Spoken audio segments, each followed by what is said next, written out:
Now that we've learned how to calculate the expected number of individuals in each category, we'll now complete the chi-square test for independence. On this page, we'll learn first how to check conditions for use of the chi-square test, because you can't always use it. Also, how to interpret the StatCrunch printout to draw a conclusion.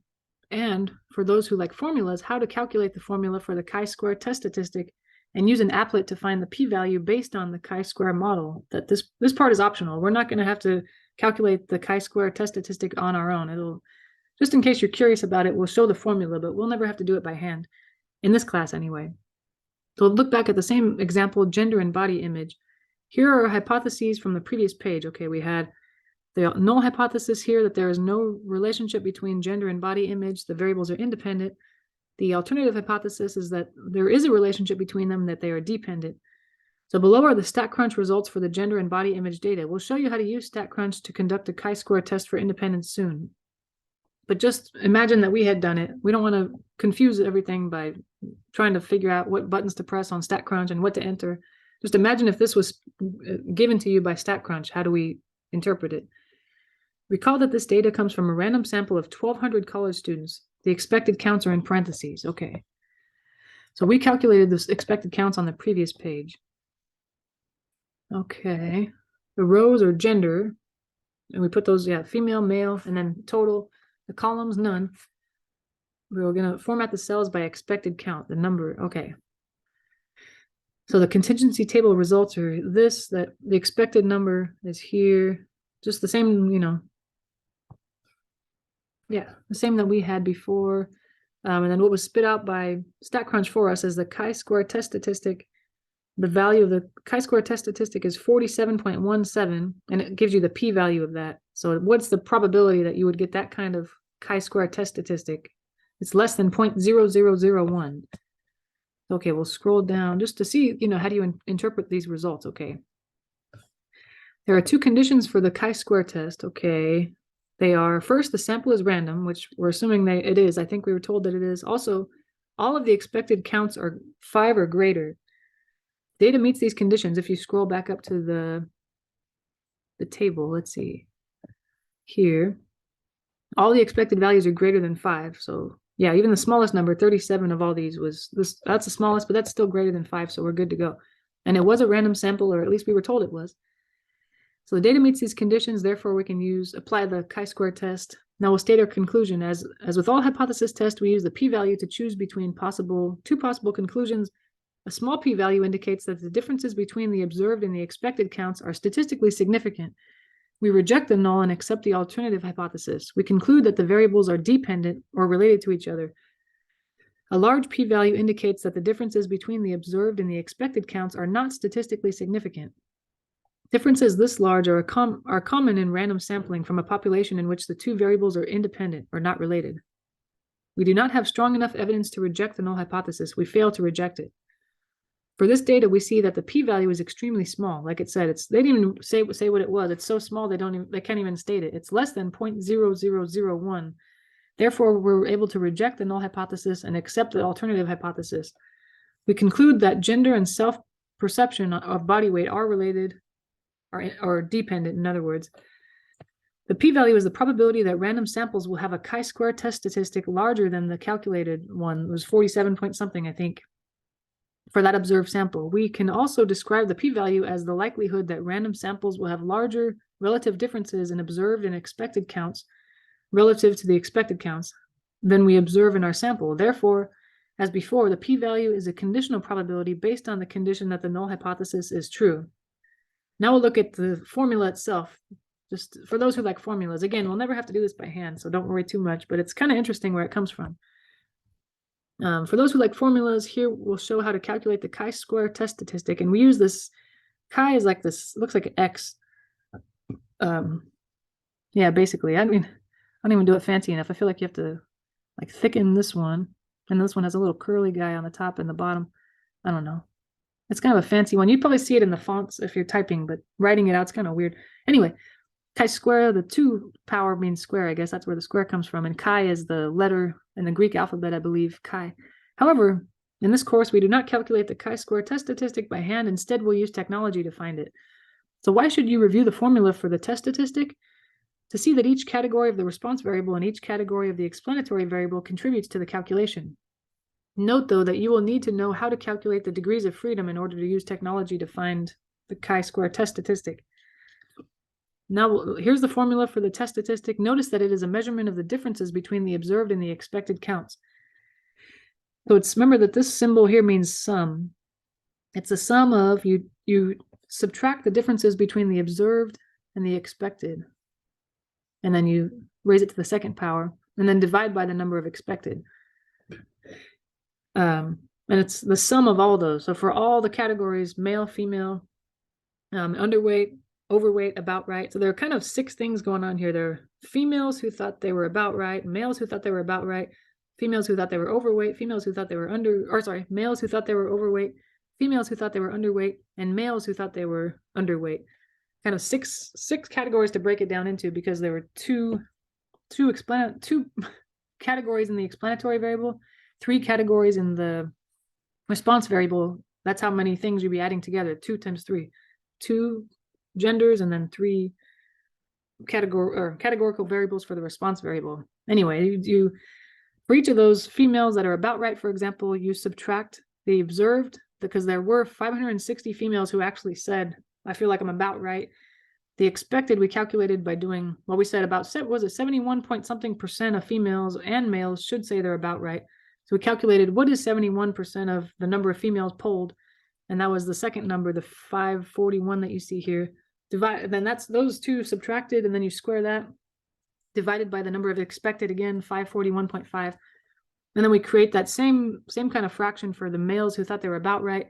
How many of them were observed to actually say they were about right, minus how many we expected to say they were about right, if the percentage of males who say they're about right is the same as the total number of people, no matter the gender, who say they're about right, etc. You do that for all these categories, and then you add them together in the end, and that ends up being the chi-square test statistic.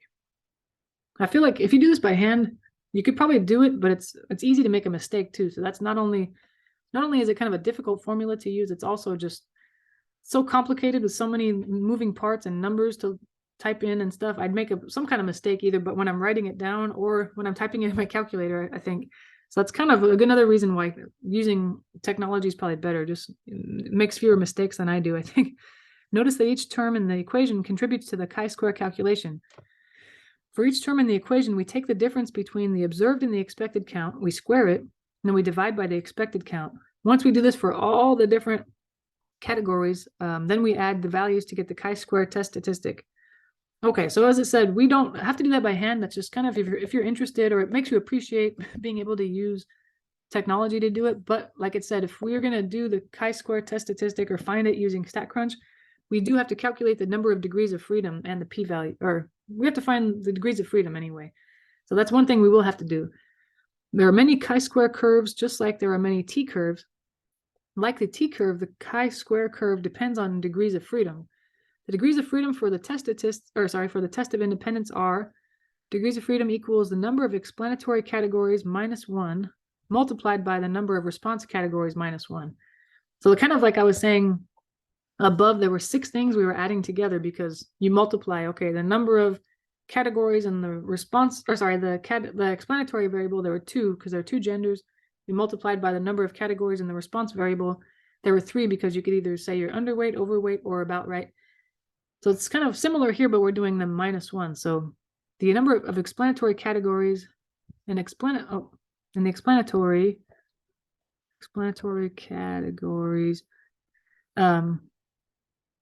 we had male, female. So there were 2 total. Okay. And then for the response categories, we had, there was overweight, I'll just say O, and then underweight, U, and then about right, I'll just say A. You know, no one's going to know what those mean, except if you're listening to me saying it. Overweight, underweight, about right. There were 3. So they're saying the formula is I take this number, subtract 1 from it, whatever it is. In this case, it's 2. It could be more, it could be less. Multiply by this number minus 1, 1 less than that. If I take 1 away from 2, that's 1. Multiply it by, okay, I take 1 away from 3, that's 2. That'll be the number of degrees of freedom, so 2. We use the chi-squared distribution with degrees of freedom equals 2 to find the p-value using the applet. So let's scroll down and look at that. Okay.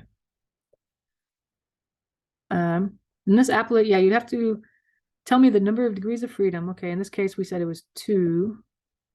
And the chi-square test statistic we calculated above, we would do that using technology, so don't worry. We would have already found that. A computer or StatCrunch or an applet would have found that for us. So I pressed enter and noticed that the probability it gave me right below is 0.0000. So it's really small. As it said above, it's going to be something super tiny. Yeah, probability is negligible. So for sure, there must be a relationship between them. But let's see. Okay, so the chi-square test statistic for this sample is so large that it extends past the scale used in the applet. This is not a problem, though. This tells us that the p-value, the area to the right of the test statistic, is essentially 0. It's so small, it's negligible. It's so close to 0, we're just going to say 0. We see this in the applet where it says probability equals 0.000. If the chi-square test statistic was smaller, you would see the p-value as a darkly shaded area to the right. They couldn't even include it in the picture above because there's just not enough room. It's such a small value, so little area. Now we'll make some additional comments about the chi-square distribution and p-values. Unlike other sampling distributions we've studied, the chi-square model does not have the normal shape. It's skewed to the right. Like the T model, the chi-square model is a family of curves that depends on degrees of freedom. For different degrees of freedom, the same chi-square value will give different p-values. For example, a chi-square value of 8 is statistically significant if it has 3 degrees of freedom. But if it has 5 degrees of freedom, for example, it's not significant. So the number that, whereas before, when we calculated the t value or the other values that we've had, that number you can kind of anticipate, okay, or the I was going to say the z-score. The z-score you kind of know already. If you've done a lot of z-scores, you know whether there'll be an interesting probability or p-value. Will it be something that will allow me to get rid of the null hypothesis or have to keep the null hypothesis? But with this one, it's not only the chi-square value, it might be a big number, and in the past you've seen a big number make the null hypothesis not true, but in this case, a large number, for example, won't necessarily do it. It depends on the degrees of freedom as well. Do you have 2, do you have 3, do you have 4, do you have 5 or more? That'll affect it too. So those two together makes it the p-value. As shown in the graphs below, this is due to the change in the chi-square curve. Depending on the number of degrees of freedom, your chi-square curve will change. It'll be kind of more area under the curve to the right or less, more area on the left. The chi-square curve with 3 degrees of freedom has a mean at 3. Most of the area of the curve is near chi-square equals 3, and the tail is very flat.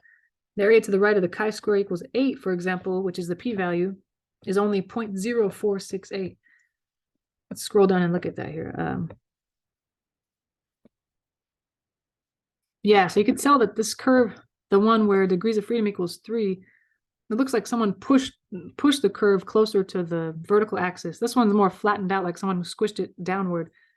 Yeah, someone squished it this way, and then this one looks like it's squished this way. Anyway, either way, right where 8 is on the horizontal axis, there's a lot more area for sure under this curve from 8 on to the right than there is under this curve. So for sure, degrees of freedom definitely plays a big role in this.